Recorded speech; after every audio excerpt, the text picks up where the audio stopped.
গ্রামের নাম ছিল চরনাই, একেবারে নদীর ধার ঘেঁষা, পাখির ডাক আর শীতের কুয়াশায় মোড়ানো একটা ঘুমন্ত গ্রাম। সেই গ্রামের এক প্রান্তে ছিল একটা বিশাল পুরনো আম গাছ। বয়স হবে অন্তত 100 বছর।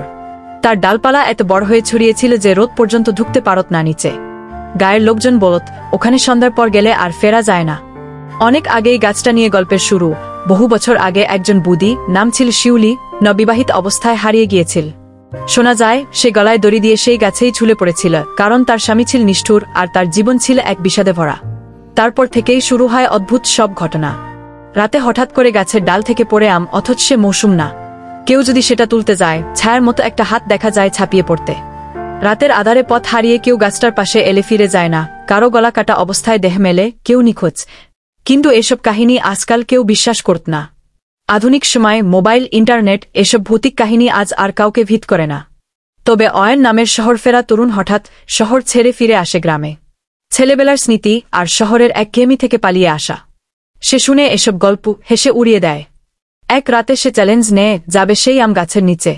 সঙ্গে নীল টর্চ, মোবাইল আর একটা পুরনো ক্যামেরা, প্রমাণ করবে সবাইকে যে এসব ডাইনির গল্প গাঁজাখুরি। রাত 1-2টা। শুরুতে কিছু হয়নি। টর্চ জ্বালিয়ে আশেপাশে তাকায়, চুপচাপ। কিন্তু হঠাৎ করে চারদিক নিস্তব্ধ হয়ে যায়, কুকুর ডাকা থেমে যায়, বাতাস বন্ধ। পাতা নড়ে না, অথচ শরীরে ঠান্ডা কাঁপুনি ধরে। হঠাৎ ক্যামেরা ক্লিক করতে গিয়ে সে দেখে ক্যামেরার স্ক্রিনে একজন নারী দাঁড়িয়ে, সাদা শাড়ি, এলোমেলো চুল, চোখ দুটো লাল, মুখ নেই।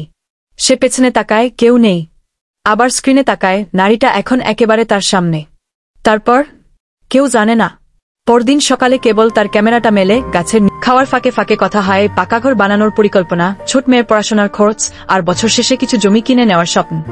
মাঝে মধ্যে তারা হেসে ওঠেন, একে অপরের দিকে তাকিয়ে চুপ করে বসে থাকেন কয়েক মুহূর্ত। সেই নীরবতাও যেন ভালোবাসায় পূর্ণ। এই দৃশ্যটি অনেকের চোখে সাধারণ হতে পারে, কিন্তু এর মাঝে লুকিয়ে আছে এক অম্লীন সম্পর্কের গভীরতা। প্রেম, পরিশ্রম, সহানুভূতি আর একসাথে পথ চলার এক অপার গল্প। এটাই জীবনের সৌন্দর্য, সরল, সাদামাটা, কিন্তু হৃদয়ে ছুঁয়ে যাওয়া। তুমি কি চাইলে আমি এটাকে গল্প বা ছোট গল্পের মতো করে সাজিয়ে দিতে পারি?